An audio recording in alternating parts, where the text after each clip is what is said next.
Ian então disse o nome que transformou o desconforto de Lorena em uma certeza gelada: o Revolutionary Army. Eram os agentes deles, organizados, calculistas e cruéis, que tinham planejado os sequestros de VIPs, os mesmos crimes que tinham abalado Lorena e transformado os corredores elegantes do trem em uma armadilha. Do lado de fora das janelas, o mundo virava um borrão cinza de aço enquanto o trem seguia seu trajeto final como se nada estivesse errado. Ele avançava normalmente, como se nenhum vilão estivesse andando pelos vagões, como se o próprio destino ignorasse o perigo dentro dele. Dentro do vagão, os condutores conversavam em tons baixos e calculistas. Um sugeriu colocar todos os passageiros para dormir como se apagasse velas, enquanto o outro falava em usar gás sonífero, uma solução rápida e covarde, antes de levar os corpos inconscientes para o vagão de carga como se fossem bagagem. Entre eles estava um vilão segurando uma espada com firmeza cruel, a lâmina refletindo a luz do vagão. Ele avisou que passageiros comuns talvez não fossem tão indefesos quanto pareciam, poderia haver membros de uma unidade especial escondidos entre a multidão, olhos treinados esperando apenas um erro. Um dos condutores olhou para os companheiros, claramente surpreso, a calma treinada finalmente falhando. Ele não entendia por que usar armas se o plano era gás e silêncio, para que afiar espadas se diziam que não haveria luta. Então o ar pareceu se rasgar. Lorena Beowulf caiu bem no meio deles como se tivesse surgido do nada, espada em mãos, postura firme e presença absoluta. Os vilões congelaram, confusos, porque não reconheciam a mulher que apareceu como um presságio. O primeiro golpe dela veio com precisão assustadora. Em um único movimento poderoso, Lorena cortou a espada do inimigo ao meio, as duas partes se separando como se fossem feitas de vidro frágil. Os dois primeiros atacantes só conseguiram encarar aquilo em choque. Eles viram o companheiro recuar e perceberam, tarde demais, que aquela mulher não era uma passageira assustada, mas uma duelista cuja calma escondia uma certeza mortal. O dono da espada quebrada gritou, a voz cheia de pânico e dor. Ele segurou o ferimento e acusou Lorena de tê-lo cortado com o gelo, como se o golpe fosse algo impossível, frio demais e preciso demais para ser normal. Assim que notaram o brilho gelado estranho na lâmina dela, os criminosos entenderam o que aquilo significava.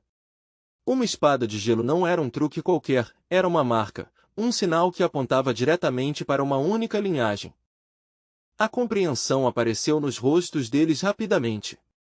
Eles tinham encontrado uma Beowulf, não apenas uma nobre qualquer, mas alguém de uma família cujo nome carregava poder, medo e uma longa história de batalhas. E mesmo assim o trem transcontinental continuava avançando sem parar, rumo aos territórios do norte. O ritmo constante dos trilhos parecia zombar da violência dentro dos vagões, como se nada pudesse interromper seu movimento. Lia e John trocaram olhares rápidos no meio do caos, comparando suas suspeitas sobre os vilões com o que tinham sentido antes.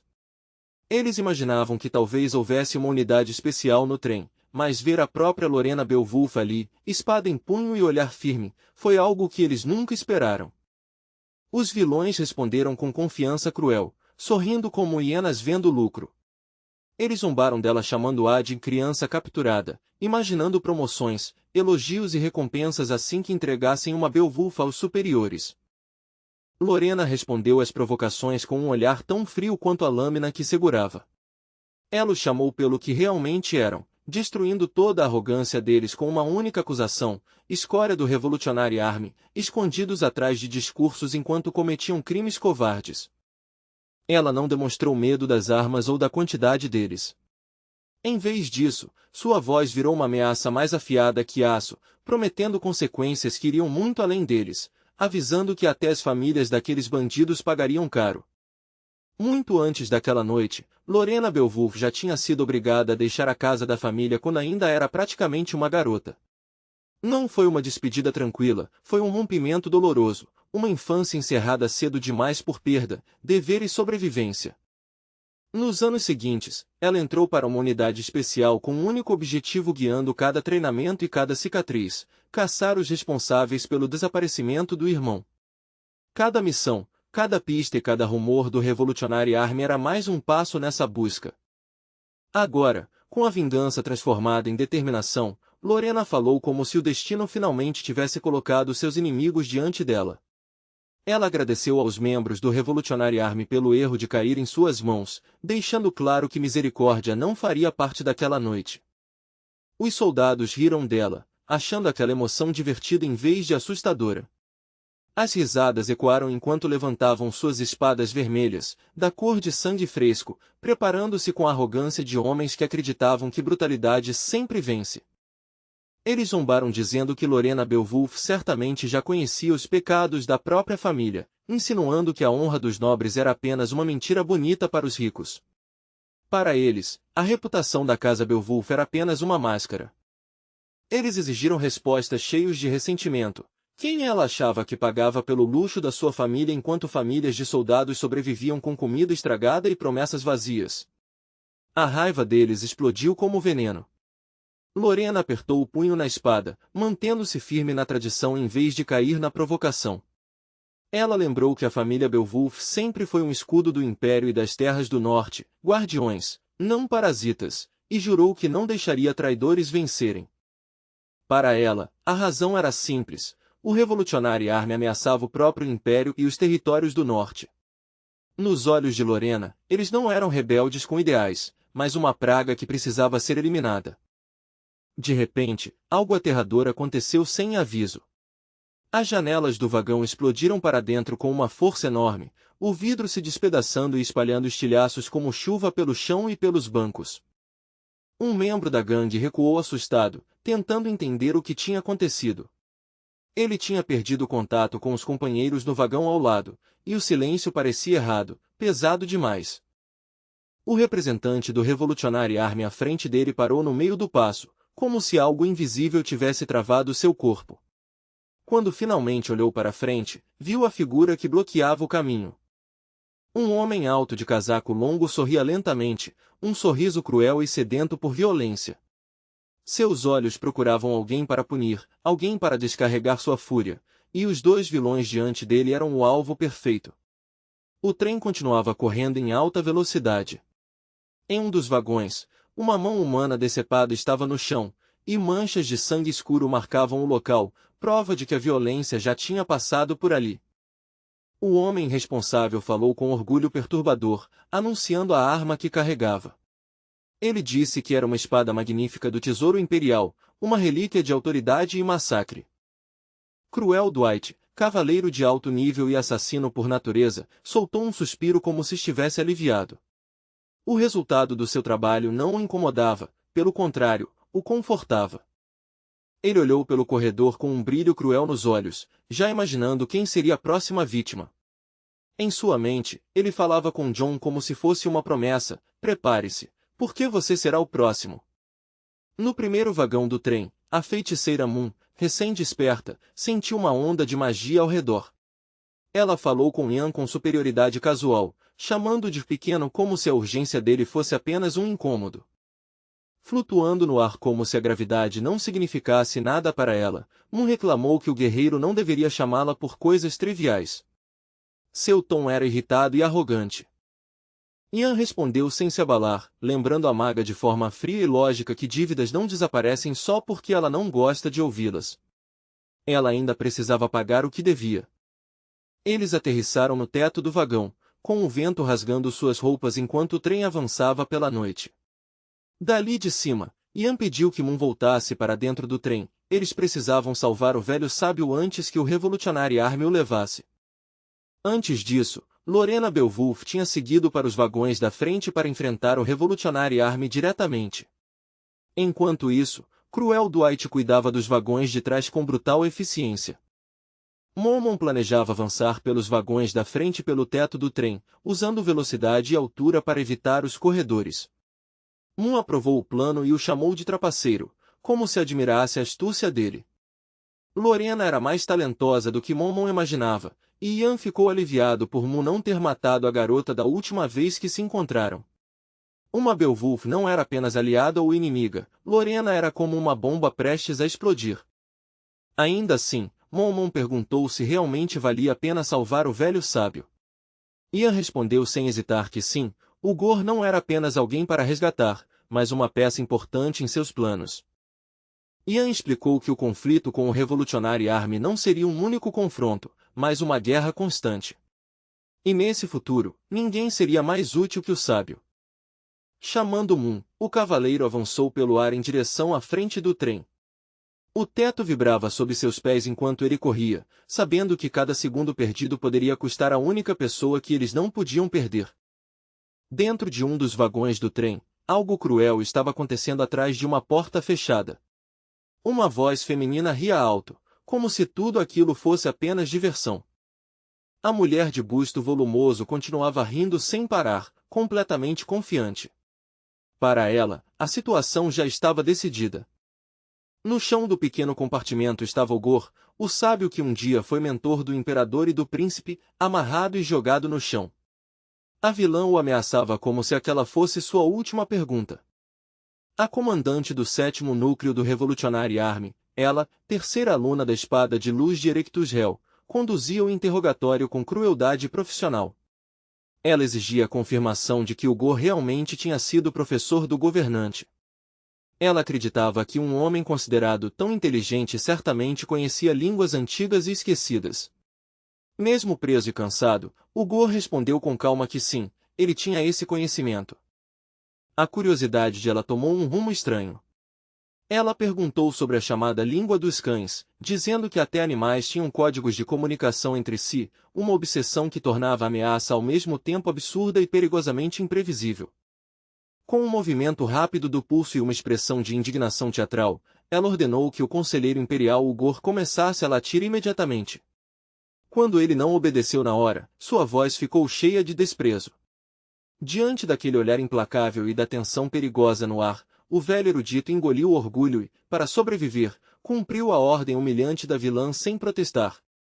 No momento em que o venerável sábio soltou um latido sincero, a comandante do 7º Corpo do Exército Revolucionário caiu na gargalhada. Em meio às risadas de deboche, o velho se apressou em explicar, com o rosto vermelho mas os olhos firmes, que no seu jeito peculiar de falar aquele som era na verdade o maior elogio, a forma dele de dizer que ela era extremamente bonita. De pé no teto balançando do trem transcontinental, Ian estreitou os olhos e concluiu que havia duas presenças dentro do vagão abaixo, suas energias pulsando de forma clara em seus sentidos. Momon, sempre atenta, lembrou calmamente que ele precisava considerar todas as possibilidades. Enquanto isso, o conselheiro imperial Ogor, como se quisesse tornar tudo ainda mais absurdo, revelou outro talento excêntrico, colocando a língua para fora como um gato, num gesto que desafiava a qualquer lógica. Quando o velho erudito terminou o latido e logo em seguida soltou um miado claro, a feiticeira franziu as sobrancelhas, claramente duvidando que um homem assim pudesse realmente ajudá-los numa batalha de vida ou morte. Mas Ian, que já conhecia o gênio peculiar de Ogor há muito tempo, apenas soltou um leve suspiro, ele sabia que essa estranha dualidade era simplesmente o jeito do conselheiro.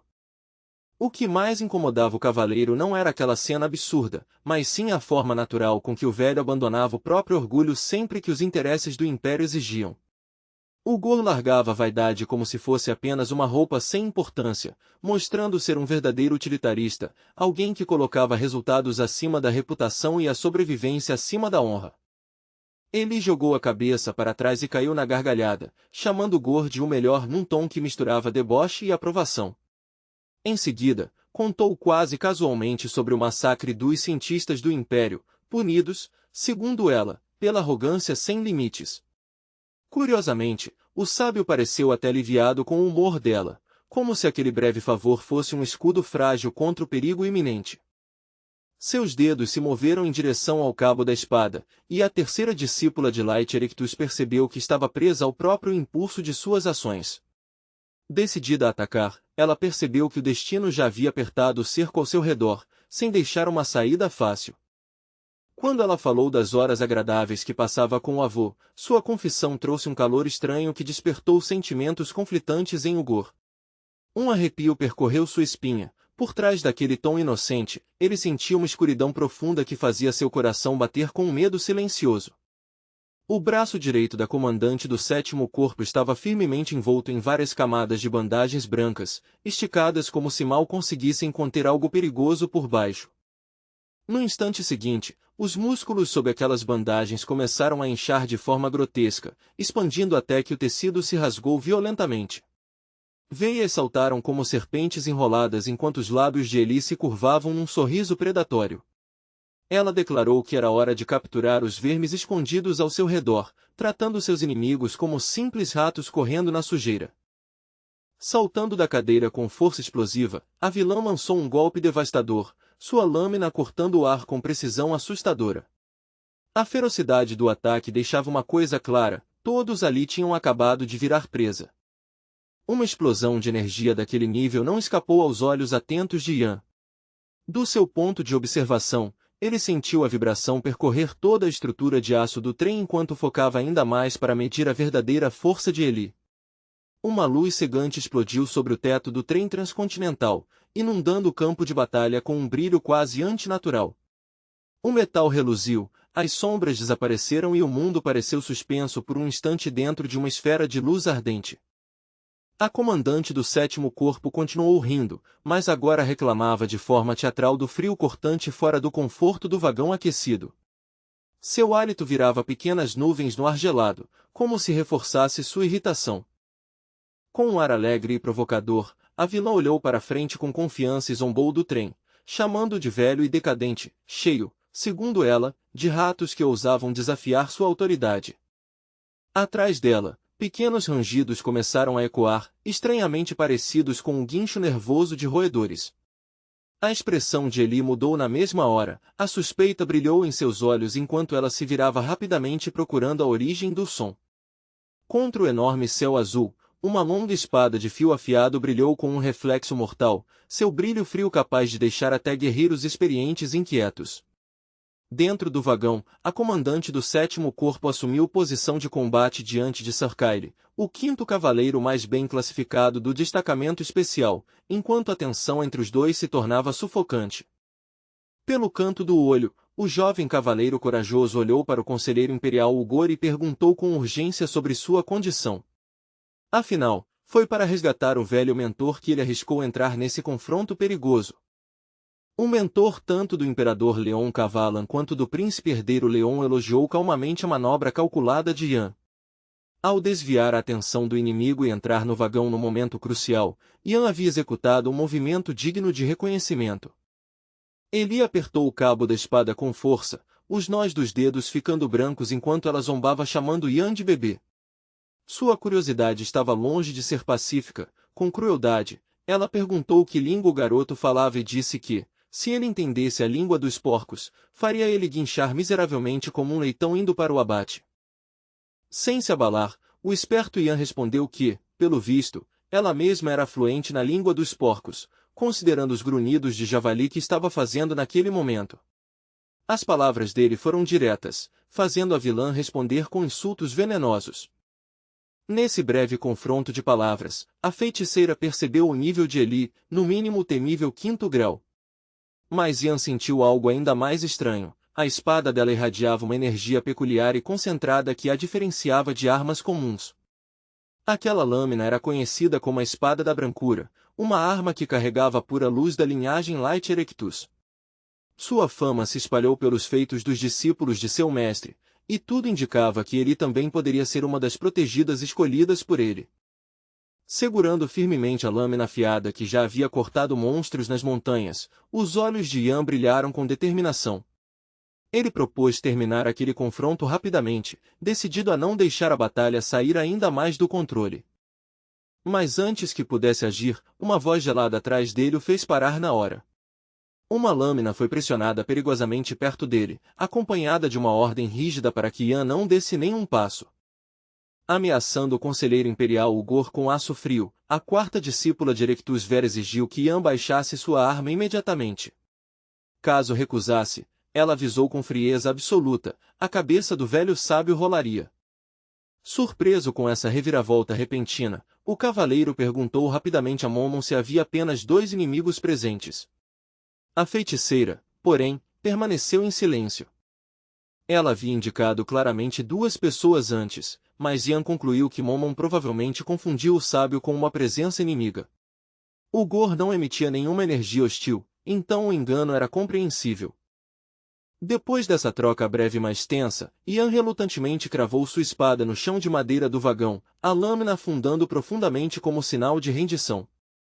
Sorrindo com satisfação cruel, ele zombou dizendo que ele estava com medo. Ian levantou lentamente as mãos em rendição e lembrou secamente do desejo que ela tinha demonstrado antes de ouvir o guincho de um porco. Enquanto avançava em direção a Ian, a comandante do 7º corpo parecia quase comum, sem um aumento grotesco de músculos, com um corpo aparentemente normal. Mas num piscar de olhos, seu braço voltou a se expandir de forma monstruosa, os músculos inchando até proporções absurdas e transformando o membro em uma arma de pura força brutal. Agora já era tarde demais para Ian. Abandonando a ideia dos guinchos de porco, ele passou a desejar ouvir o estalo horrível do crânio dele. Com a intenção brutal, ela avançou. O jovem cadete corajoso ficou encurralado, em uma situação crítica enquanto os aliados da vilã avançavam pelo outro lado, cercando-o com coordenação implacável. Por um breve instante, parecia que seu destino estava selado. Mas no momento decisivo, sua fiel companheira de combate interveio, sua arma poderosa cortando até o desespero. Lorena Beowulf, uma aristocrata do prestigiado clã Beowulf e membro da tropa de elite, avançou com sua famosa espada em mãos. Um sorriso confiante apareceu em seus lábios enquanto ela vinha salvar o cadete Ian. As janelas do vagão se estilhaçaram ao mesmo tempo, como se tivessem sido atingidas por uma explosão contida, fragmentos de vidro se espalhando como pedaços brilhantes de gelo. Com a entrada de Lady Lorena na batalha, o próprio ar dentro do vagão começou a congelar, o gelo se espalhando rapidamente pelas paredes e pelo chão em delicados padrões cristalinos.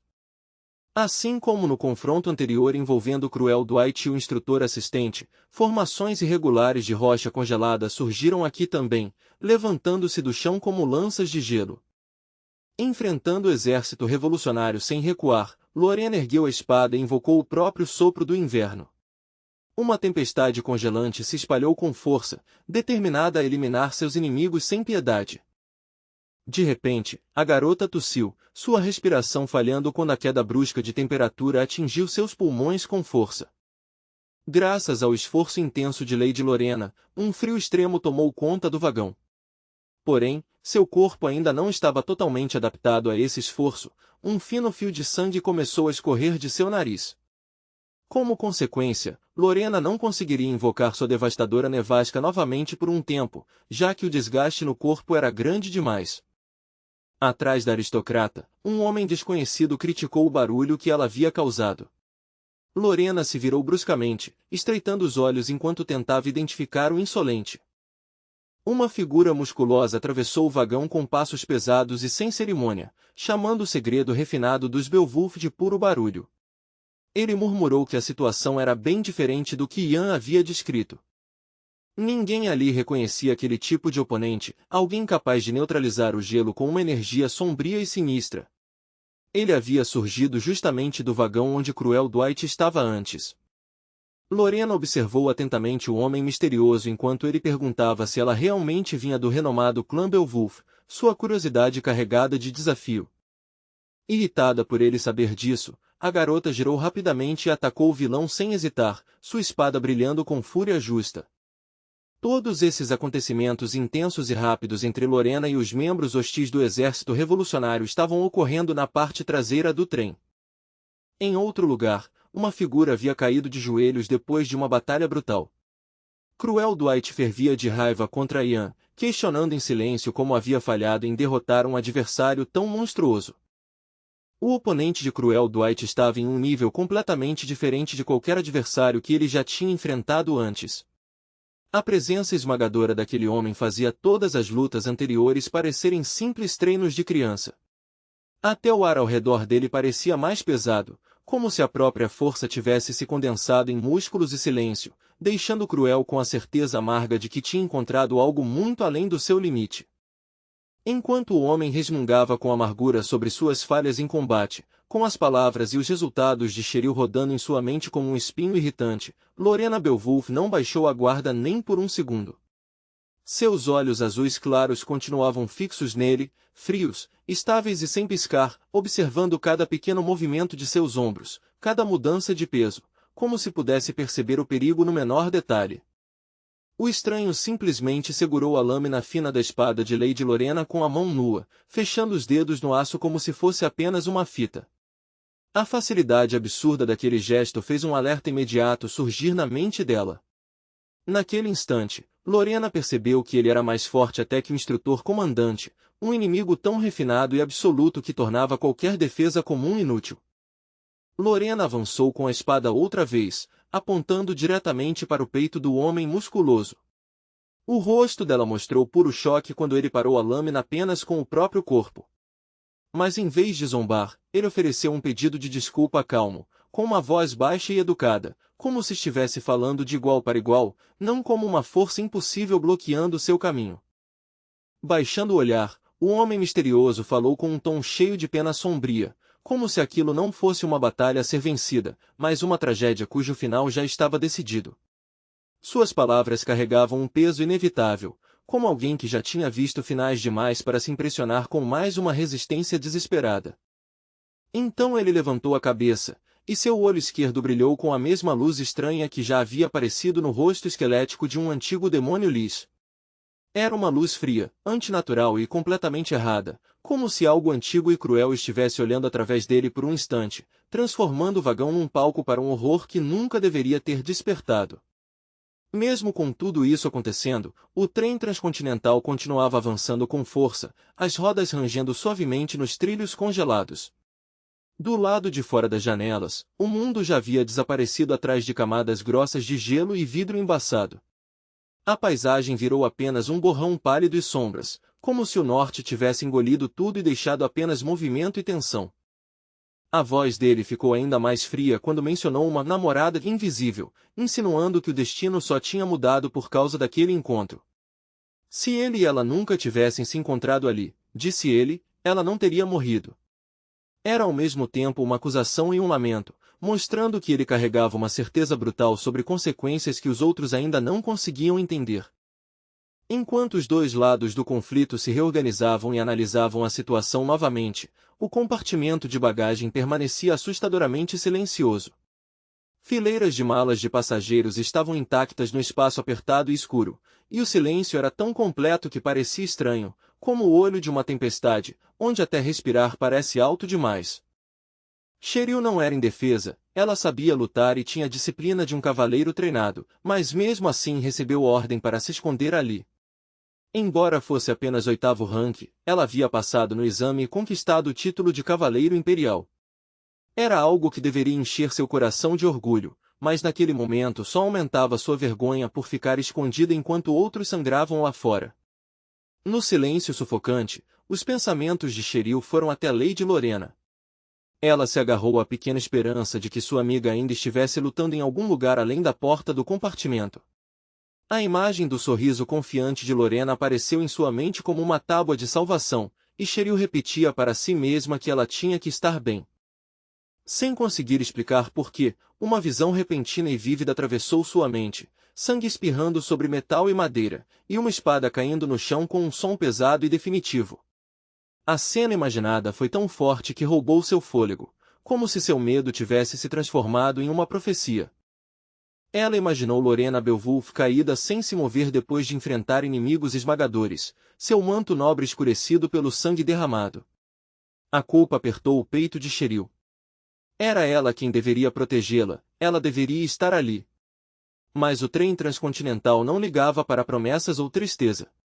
Ele continuava correndo para o norte, em direção a Avalon, o destino final, levando todos com ele independentemente de quem sobrevivesse. Pés grandes e descalços, grossos e calejados, pisaram no chão congelado do vagão com passos lentos e pesados. Cada passo produzia um leve som de gelo quebrando, ecoando no espaço fechado como um aviso de que algo poderoso tinha entrado ali sem medo de ninguém. Era o mesmo homem musculoso que havia enfrentado Lady Lorena Beowulf antes. Sua presença era inconfundível mesmo antes de sua sombra atravessar totalmente a porta. O ar ao redor parecia apertar, e até o frio parecia diferente, como se agora pertencesse a ele, e não mais à tempestade que Lorena havia criado. Ele levantou a cabeça, com olhos vazios e uma calma perturbadora, olhando diretamente para a garota à sua frente. Mais uma vez falou de pena, não como uma palavra vazia, mas como um veredito, algo concedido de cima, como se já tivesse medido a vida dela e a considerasse tragicamente pequena. Virando o corpo como se estivesse prestes a ir embora, o estranho inclinou o ombro e parecia ter terminado ali. Mas no meio do passo ele parou, querendo avisá-la sobre o que aconteceria se ela continuasse mantendo a cabeça baixa. Se continuasse negando seu lugar diante de forças que não entendia, as consequências chegariam como uma lâmina surgindo da escuridão. Ele ainda comentou, quase casualmente, que teria poupado a vida dela se ela tivesse permanecido obediente e quieta. Mas Lady Lorena respondeu com um olhar firme, queixo erguido e olhos cheios de desafio. Ela falou com coragem direta, quase rude, recusando-se encolher mesmo quando a misericórdia era oferecida como uma isca. A expressão do homem mudou para uma surpresa verdadeira diante daquela ousadia, como se não acreditasse que ela estivesse disposta a se arriscar daquele jeito. Ele a chamou de tola, espantado por ela não perceber que não tinha nenhuma chance de derrotá-lo. Ainda assim disse que não pretendia machucá-la, como se a decisão de deixá-la viver fosse algo que só ele poderia conceder. Lorena realmente parecia cansada depois das batalhas incessantes do dia. Sua respiração estava um pouco mais pesada e seus ombros carregavam o peso do esforço. Mesmo assim, ela não recuou. Não havia rendição em sua postura, apenas o orgulho teimoso de um Beowulf que prefere quebrar a se curvar diante da arrogância de um estranho. E o homem apenas ficou ali ouvindo, imóvel, enquanto a jovem aristocrata corajosa admitia que era diferente do resto da família Beowulf. Suas palavras tinham amargura e clareza ao mesmo tempo, uma confissão moldada pela experiência, não por autopiedade, enquanto ele observava como se aquela sinceridade fosse apenas mais um espetáculo. Ela confessou que não era especialmente habilidosa com a espada e que muitas vezes era levada pelas emoções nos piores momentos. Pior ainda, ela não conseguia usar corretamente a vision, a percepção refinada que guerreiros experientes dominavam. Mesmo assim, ela disse isso em voz alta, aceitando a própria falha como se estivesse desafiando o destino. Mas mesmo com essas limitações, Lorena ainda tinha sua lâmina afiada, a arma que nunca abandonou. Foi com ela que enfrentou monstros, sentiu medo e continuou lutando quando ninguém mais estava lá. Seja quais fossem seus limites, sua espada era a prova de que ela havia resistido. E se a vitória fosse impossível, então pelo menos ela morreria como um Beowulf deveria, talvez não vitoriosa, mas sem quebrar, lutando até que o último suspiro rasgasse seus pulmões. Sua voz ficou firme ao dizer isso, transformando a morte não em uma ameaça, mas em uma promessa.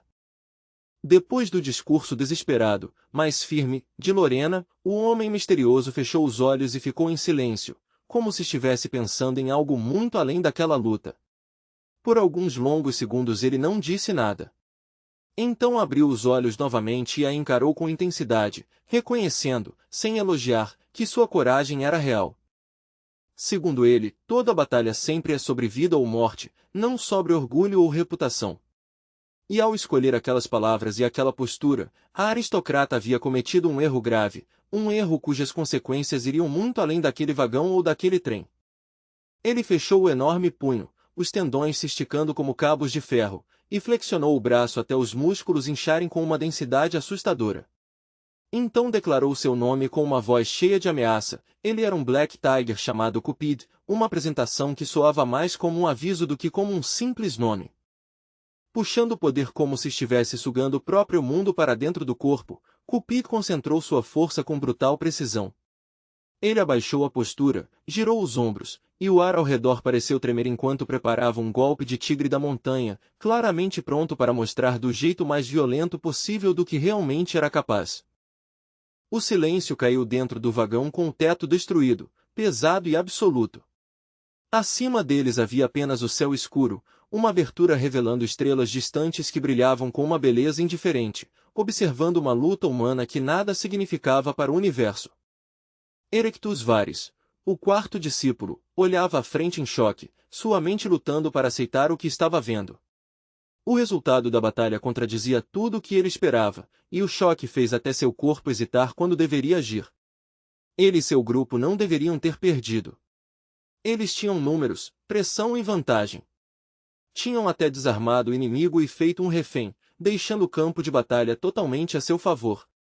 Mas a realidade virou tudo de cabeça para baixo como uma mão gigante derrubando peças de um tabuleiro. A comandante do 7º Corpo, Eli, agora estava presa contra a parede do vagão por uma espada enorme, seu corpo imobilizado pela força e precisão do golpe. Varys simplesmente não conseguia entender como a batalha tinha mudado tanto. Ver sua líder naquele estado parecia um pesadelo impossível.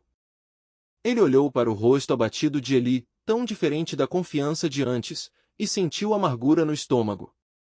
Repetidamente ele se perguntava por que aquilo tinha acontecido, por que a certeza deles tinha desmoronado tão rápido. Essas perguntas repetidas apenas alimentaram a irritação do homem que estava diante dos rebeldes derrotados, aquele com a mão estranha. Seu corpo estava tenso de impaciência, como se a confusão de Varys fosse ofensiva, e seu olhar ficou perigoso ao ouvir aquelas dúvidas. Era Ian, com a mão transformada em uma lâmina de lobo negro, uma extensão que parecia esculpida da própria noite. Sem rodeios, ele chamou os inimigos de hoje de fracos, deixando claro pelo tom que nunca os considerou uma ameaça real. Atrás dele, o conselheiro imperial Ugor se inclinou preocupado, querendo saber se finalmente tinha acabado. Ian disse ao velho para relaxar, com voz firme mas cautelosa, deixando claro que ainda não era seguro sair dali, o perigo ainda não tinha desaparecido completamente. Varys exigiu saber como um cavaleiro tão jovem tinha conseguido repelir completamente os ataques do exército revolucionário. Ian respondeu com um pequeno sorriso confiante, como se aquela pergunta fosse totalmente esperada. Na verdade, um membro da tropa de elite lembrava de muito mais do que mostrava. Em uma vida passada, ele já tinha derrotado o próprio mestre de Varys, o Light Sword, Erectus. Ian sabia que aquela espada lendária já tinha sido quebrada antes, e também entendia uma diferença importante: aqueles inimigos eram apenas discípulos, não o verdadeiro Erectus em pessoa. Ian lembrava dos movimentos poderosos de Eli, a velocidade, a agressividade, a intenção mortal, e mesmo assim sua certeza não vacilava. Mesmo que o céu desabasse sobre suas cabeças, ele não perderia para aquele exército revolucionário. Então Ian olhou para o abatido Varys e perguntou, quase casualmente, se ele queria viver. A pergunta caiu como um martelo, assustando o jovem discípulo, porque não foi um grito de ameaça, mas uma oferta dita com controle frio. Ian disse que, se Varys respondesse suas perguntas corretamente, sua vida seria poupada. Com cuidado, ele abriu seu pingente e mostrou o que havia dentro, inclinando para que o inimigo derrotado pudesse ver claramente.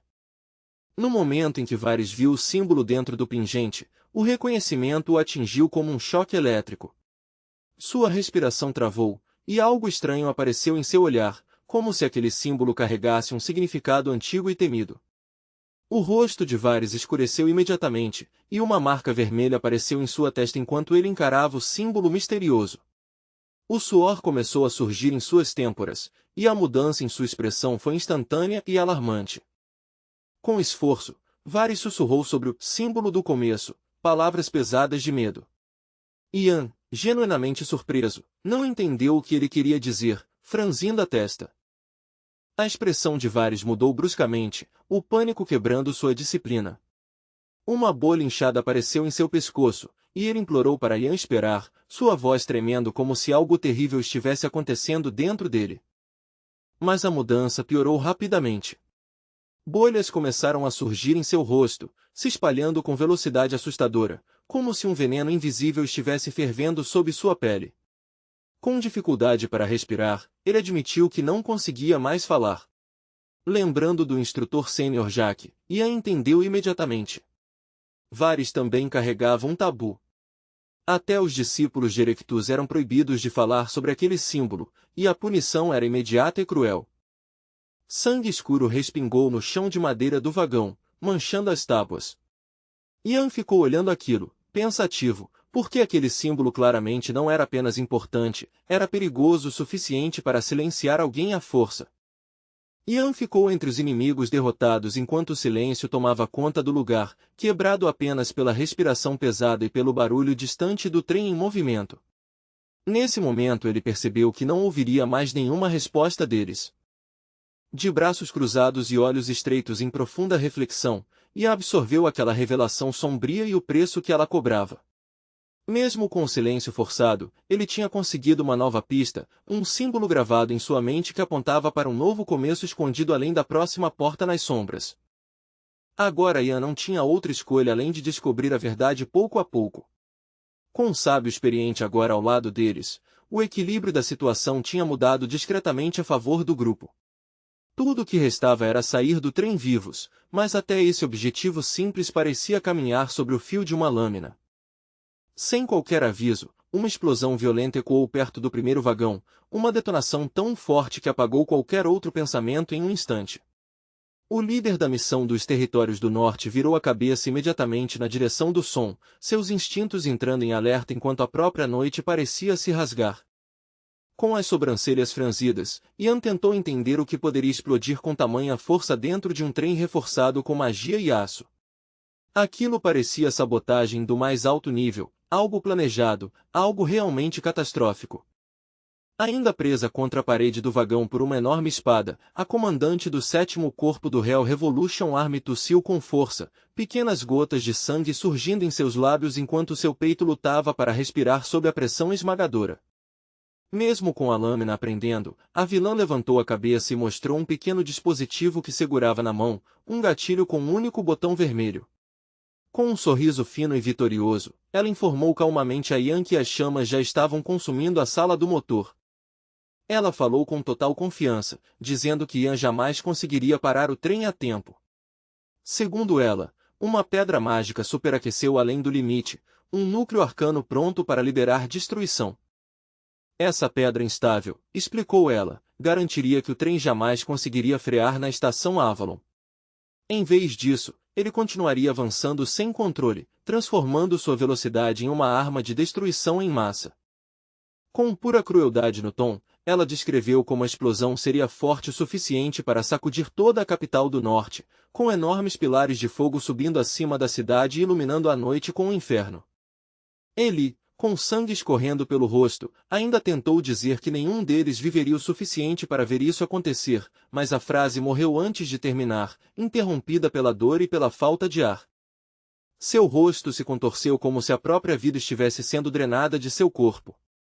Ian estreitou os olhos, confuso, aquele momento nunca tinha acontecido em sua vida anterior.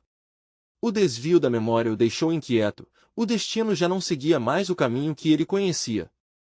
Se uma explosão realmente estava prestes a acontecer, fugir não era mais opção, era necessidade. Justo quando ele estava prestes a agir, uma mão agarrou seu ombro por trás com urgência. Era Momon, gritando no meio do caos que primeiro eles precisavam sobreviver e parar aquela máquina de metal antes que ela virasse um míssil de destruição. Se a magia continuasse empurrando o trem com toda a força, a explosão seria apocalíptica. Ian pediu para a feiticeira manter a calma enquanto estabilizava a respiração. Ele não tinha previsto aquela situação, mas também não seria encurralado por ela. Qualquer que fosse o tamanho daquele desastre, ele iria encarar de frente. Enquanto isso, a sala do motor do trem transcontinental ardia em chamas, o fogo devorando mecanismos encantados. O teto do terceiro vagão já havia sido destruído pela explosão, deixando estruturas de metal expostas ao céu da noite. Mas bem na frente da máquina descontrolada, avançando em velocidade absurda, havia uma única pessoa, um Royal Knight de 7º rank, parado firme no caminho. Esse guerreiro de cabelos claros, com os olhos cheios de determinação feroz, era Kyle. Mesmo diante do desastre, ele permaneceu calmo, posicionando-se diante do trem como uma verdadeira barricada humana. Chamas violentas explodiam da câmara quebrada do motor, iluminando os trilhos com luz laranja tremeluzente e criando sombras gigantescas sobre o campo escuro ao redor. Apesar da explosão, o trem continuava avançando rumo a Avalon sem diminuir a velocidade. Kyle lembrou da ordem do imperador Leon Kavalan, proteger o sábio a qualquer custo, e sentiu o peso dessa missão em seus ombros. Mas também não podiam permitir que um transporte fora de controle colidisse com a cidade. O dever não era apenas salvar uma vida, era proteger todas as pessoas inocentes que viviam ali.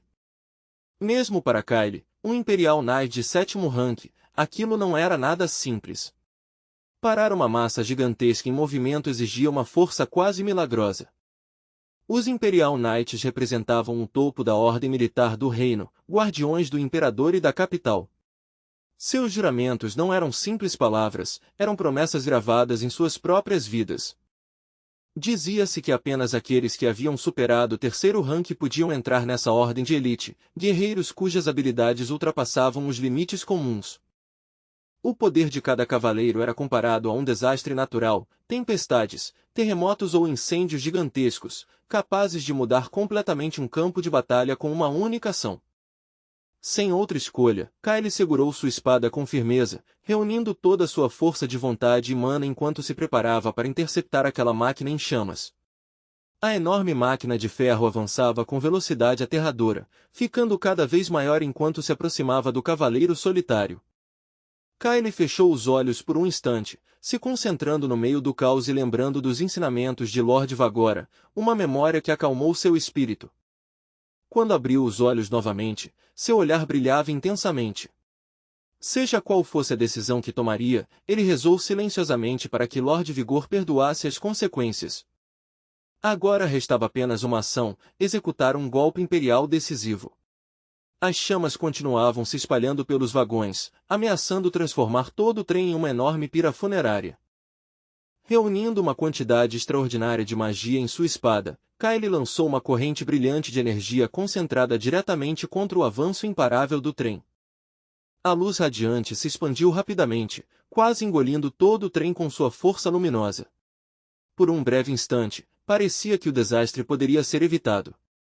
Dentro do vagão, Ian olhava para aquele brilho mágico esmagador, sua expressão presa entre surpresa e incredulidade enquanto a luz iluminava o metal destruído. Mas o que ele sentiu não foi gratidão, e sim uma explosão de agressividade. Sua mandíbula se apertou enquanto encarava aquela luz, era forte demais, exagerada demais, quase ultrapassando o necessário. As chamas diminuíram, sendo substituídas quase completamente pela magia luminosa de Kyle que caía sobre o trem como uma chuva brilhante, sufocando o incêndio. Imperial Knight Kyle permaneceu ali após o impacto, com a capa marcada com o número 8 balançando atrás dele, símbolo de sua ordem e de sua posição. Faíscas ainda estalavam ao redor dele, restos do incêndio que poucos momentos antes quase trouxe destruição total. Observando os vagões virados, a expressão de Kyle ficou dura ao pensar na crueldade dos rebeldes que colocariam tantas vidas em risco por sua causa. Diante dele estava o sábio, conselheiro imperial Ugor, que comentou calmamente que o próprio Kyle tinha sido responsável pelo descarrilamento do trem. Depois de pensar por um momento, Kyle inclinou a cabeça e concordou. Um grande alívio tomou conta dele ao confirmar que o erudito estava seguro. Para o antigo mentor do imperador Leon Cavalan e do príncipe herdeiro sobreviver a algo assim era praticamente um milagre. Entre o sábio e o cavaleiro havia um vagão virado, com chamas ainda lambendo metal retorcido. Ugor comentou de forma seca quão perto tinha chegado de morrer junto com o trem. Kyle imediatamente tentou se explicar, insistindo que o velho tinha entendido errado suas intenções. Ele tinha agido para salvar, não para colocar ninguém em perigo. Ele confiava totalmente em Lady Lorena Beowulf, acreditando que a aristocrata tinha força e julgamento suficientes para proteger o sábio no momento decisivo.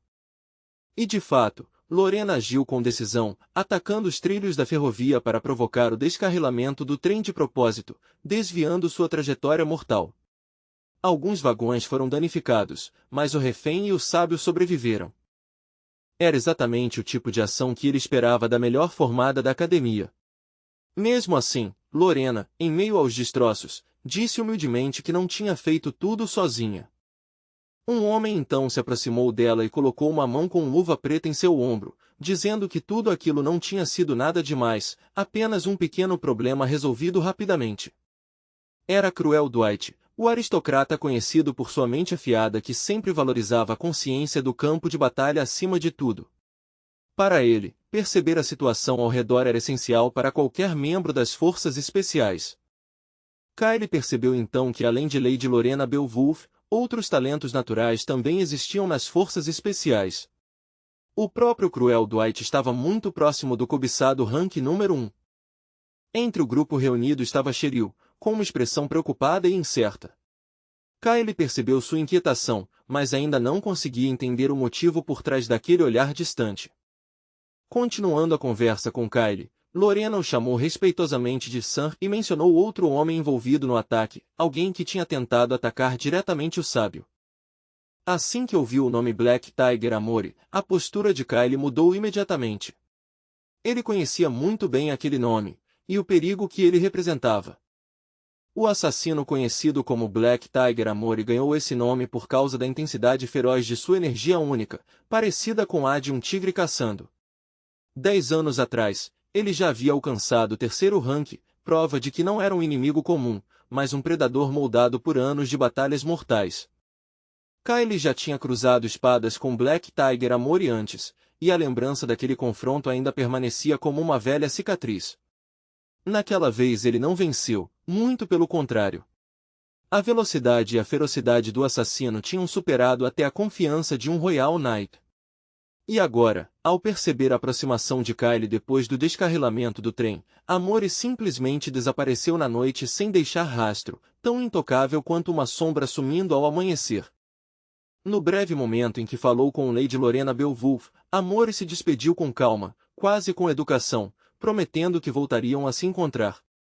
Com um leve sorriso de canto, ele a chamou de filha de Beowulf, como se sua linhagem fosse ao mesmo tempo um elogio e um desafio gravado em sua identidade. Depois de ouvir o relato de Lorena, Imperial Knight Kyle chegou a uma conclusão sombria. O famoso Black Tiger não tinha aparecido ali por acaso, ele havia se aliado ao exército revolucionário.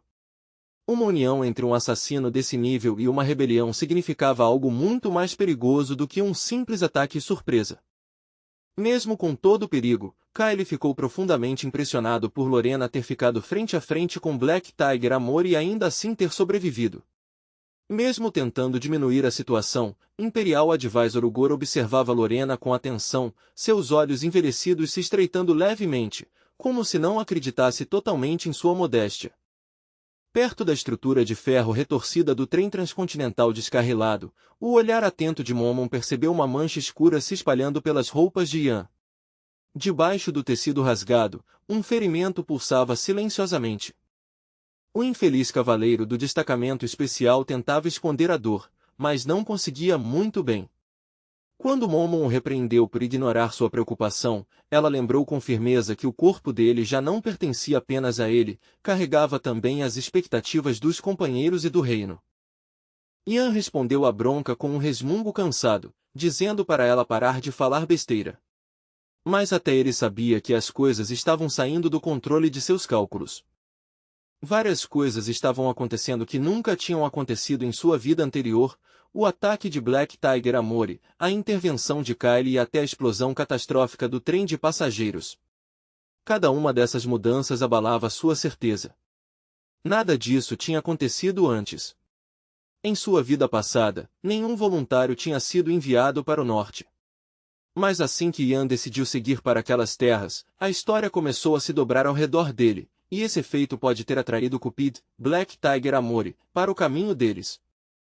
Essas mudanças criaram uma reação em cadeia cujo alcance final ele não conseguia prever. Os eventos daquela noite tinham alterado o rumo do destino, e agora cada passo exigia cautela extrema. Enquanto Ian estava perto de um vagão virado, com o braço ferido enrolado em tecido e perdido em pensamentos pesados, uma figura se aproximou com passos firmes, claramente alguém que o estava procurando. Era Imperial Advisor Ugor, o brilhante cientista e antigo tutor do Imperador Leon Kavalan e do Príncipe Herdeiro. O velho pediu para falar em particular com o jovem líder da missão. O sábio confessou que Ian deveria permanecer na capital em vez de seguir mais ao norte. A ideia de que tantas vidas tinham sido colocadas em risco por causa de sua presença pesava muito na consciência de Ugor. Seu olhar caiu sobre o braço enfaixado de Ian, um ferimento que ele sofreu depois que o trem partiu. A expressão de Ugor ficou ainda mais pesada, como se ele se sentisse responsável até por aquilo. Para a surpresa do sábio, Ian concordou calmamente que a situação realmente tinha sido difícil. A sinceridade direta do jovem pegou Ugor desprevenido. Fechando os olhos por um instante, o antigo mentor real aceitou uma verdade silenciosa, agora ele tinha uma dívida com aquele cavaleiro de elite. De dentro das roupas, O velho estudioso tirou uma placa metálica retangular e a estendeu para Ian, pedindo que ele aceitasse sem hesitar. Ian observou o objeto com curiosidade, analisando sua forma e as marcas gravadas, já sentindo que aquilo tinha mais importância do que parecia. O Gore explicou que a placa carregava seu próprio nome e selo. Quem a possuísse seria reconhecido como representante pessoal do sábio, um símbolo de confiança e autoridade. Segundo o estudioso, aquela placa simples poderia abrir portas que normalmente permaneceriam fechadas e dar influência onde força bruta não resolveria nada. Ian apenas sorriu levemente, como se ainda não percebesse o peso real daquela confiança. Ian aceitou a placa e comentou em tom de brincadeira que iria ignorar a cena em que o sábio tinha latido antes. O Gore fez uma expressão de incômodo, claramente sem achar graça nenhuma. No fim, o estudioso não teve escolha a não ser partir. Mesmo assim, falou calmamente sobre destino, dizendo que se o destino permitisse eles se encontrariam novamente.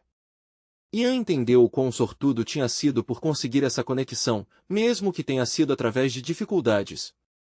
Mormon, por outro lado, analisava a placa com bastante interesse, percebendo claramente seu verdadeiro valor.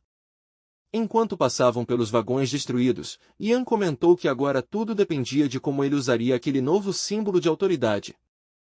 Caminhando pelos trilhos cobertos de destroços, Ian pensava cuidadosamente em seus próximos movimentos estratégicos. A placa do sábio não era apenas proteção, era uma vantagem. Agora ele e sua equipe precisavam seguir para o próximo objetivo dentro do reino, com um caminho cheio de perigo e oportunidades. O destino deles ficava na terra conhecida como Black Frost, onde um castelo com uma torre enorme se erguia contra o céu frio do norte. A área ao redor era densa e escura, casas altas pressionadas umas contra as outras, deixando apenas becos estreitos onde a luz quase não chegava. Em um desses becos apertados, uma espada negra estava cravada em um material cinza endurecido, chamando atenção como se fosse mais uma relíquia do que uma arma. Um homem careca com uma barba escura espessa sorriu enquanto segurava o cabo da espada, dizendo com confiança que seu cliente precisava exatamente daquela lâmina. Ele ofereceu a Ian 500 guilders para consertar a arma e entregá-la. Para o jovem cavaleiro, essa quantia era uma verdadeira fortuna. O ferreiro, confuso com o custo do reparo, não conseguia entender como Ian tinha conseguido danificar uma espada de Ink Iron tão resistente. Mesmo assim, o jovem realmente tinha forçado a arma além do limite. A espada negra tinha sido um presente do instrutor Commander, que duvidava que Ian conseguiria usá-la com a técnica Dark Dragon Sword. Mas o esforço dessa técnica proibida foi demais até para o Ink Iron. Quando o ferreiro perguntou se ele precisava de mais algum serviço, Ian recusou educadamente, agradecendo mas dizendo que não precisava de mais nada. O artesão abraçou Ian calorosamente e prometeu um serviço ainda melhor da próxima vez. Mas com outros clientes, o comportamento do ferreiro era bem menos amigável, um contraste evidente. Depois do desastre do trem, a equipe do centro de treinamento chegou à cidade de William, localizada perto da fronteira do território Beowulf.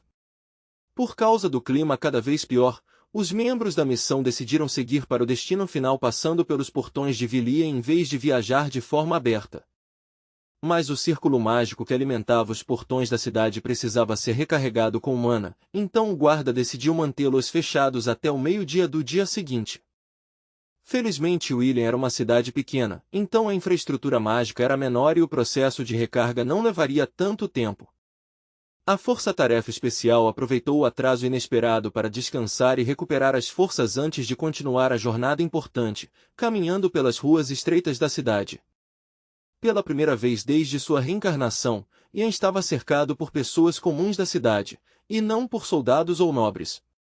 Quando despertou nessa vida, ele foi direto para o centro de treinamento, aquela vida simples parecia estranhamente nova. Mormon, sentada confortavelmente nos ombros de um cavaleiro de alto nível, observava tudo ao redor com curiosidade. Mas quando comentou sobre como aquilo era estranho, Ian não entendeu o que ela quis dizer. Mais uma vez Mormon lembrou de Imperial Night Kyle e do encontro que tiveram depois do acidente do trem, uma memória ainda viva em sua mente. Ela perguntou se Ian realmente não tinha sentido a aura do dragão amarelo emanando de Kyle naquele momento crítico. Enquanto Ian observava os moradores da cidade que passavam sem perceber nada, ele admitiu que não tinha percebido nada disso. Momon ficou chocada com a falta de consciência dele. Ela explicou que o coração de mana só podia armazenar 6 forças elementais: negro, vermelho, azul, verde, terra e dourado. Dentro do elemento dourado dormia a essência do dragão amarelo. Ian ainda não entendia por que aquilo era tão importante. Para ele, poder era apenas poder, um elemento entre vários. Sua visão simples deixou Momon completamente surpresa. Se dominar isso fosse tão simples, disse Momon, qualquer um poderia fundar um império. A energia do dragão exige ressonância com o sopro do dragão divino dentro do coração de Mana, uma herança sagrada. Ela não conseguia entender como seu companheiro podia saber tão pouco sobre algo tão profundo, perguntando meio em tom de brincadeira se havia algo dentro da cabeça dele. Ian respondeu secamente que havia sim. As únicas pessoas nas quais Momon tinha sentido essa energia de dragão eram o instrutor comandeiro e o príncipe herdeiro Leon Kavalan, porque eles eram descendentes diretos de Bahamut, o imperador fundador. Mas o que realmente continuava na mente de Ian não era o desastre do trem nem os rebeldes, era Kyle.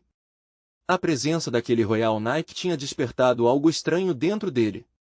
Decidido a entender como esse homem poderia estar ligado ao seu próprio destino, Ian resolveu investigar mais e guardou aquele nome na memória. Sem aviso, um transeunte o reconheceu e disse um número, 974. O som atingiu Ian como um eco distante de outra vida. Por um breve instante, ele não era o líder da missão nem um cadete de elite, mas apenas aquele antigo número voltando do fundo de suas memórias. Ao virar a esquina, Ian viu Lady Lorena Beowulf e Cheryl se aproximando com os braços cheios de sacolas de compras. A expressão delas mostrava alívio e até certa vitória, como se sobreviver ao desastre do trem tivesse transformado até tarefas comuns em pequenas conquistas. Elas pediram que ele voltasse para o alojamento para descansar, mas Ian explicou calmamente que ainda precisava pegar suas armas em reparo e fazer alguns preparativos para a missão. As duas disseram que também estavam se preparando, embora o tipo de preparação delas parecesse bem flexível. Ian olhou para as duas com certa desconfiança. Do ponto de vista dele, aquela preparação parecia mais uma animada sessão de compras do que um preparo sério para a dura campanha no norte. Cheryl, apesar de ser uma cavaleira de 8º rank, apenas sorriu alegremente enquanto equilibrava várias sacolas cheias. Seu sorriso leve não mostrava o menor sinal de culpa pelas compras exageradas. Lorena, mantendo sua postura aristocrática, defendeu as compras dizendo que tinham adquirido apenas itens essenciais, principalmente provisões para enfrentar os dias mais frios que estavam por vir. Ian ergueu uma sobrancelha e perguntou se elas pretendiam comer toda aquela comida em um único dia. Cheryl hesitou com a pergunta e olhou para a amiga, procurando apoio. Então, com um brilho travesso nos olhos, Cheryl sorriu como se dissesse que, nas circunstâncias certas, elas realmente poderiam acabar com tudo aquilo. Ela convidou Ian animadamente para continuar as compras com elas, avisando que as roupas que ele estava usando não seriam suficientes no território Beowulf. Mas Ian respondeu que preferia escolher suas próprias coisas. Cheryl juntou as mãos e abriu os olhos de forma exageradamente fofa, implorando para que ele fosse com elas. Ian a observou com atenção, pensando em como as pessoas podiam mudar tanto quando o perigo imediato desaparecia. Dentro da loja, o vendedor prometeu um atendimento especial e personalizado, dizendo que escolheria roupas perfeitas para Ian. Envergonhado com tanta atenção, ele rapidamente pediu para o homem falar mais baixo,